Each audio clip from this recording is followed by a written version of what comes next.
Educational background सांगितलं तर तुम्ही हा इंटरव्ह्यू पण बंद करताल, पण तसं सांगायचं झालं तर मी बीकॉम झालो. आतापर्यंत तरी असं झालेलं नाहीये की मी कधी कोणाला फिल्म प्रमोशनसाठी विचारलं की तुम्ही मला किती पैसे देणार, म्हणजे मराठी फिल्मसाठी. इथं 5 लाख लोक मध्ये असतात, त्यांचे काय चालू असतं माहित नाही आपल्याला.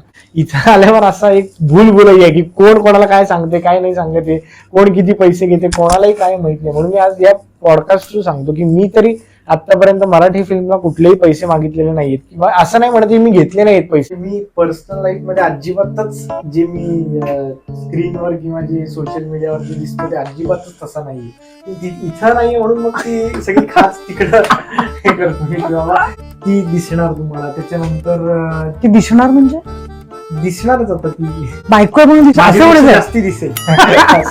कोणीच कोणाला प्रपोज नाही केलं, ते होत लग्नच झालं. प्रपोज नव्हतं तर लग्नच केलं. झालं, लग्नासाठीच प्रपोज केलं मी तिच्या वडिलांना.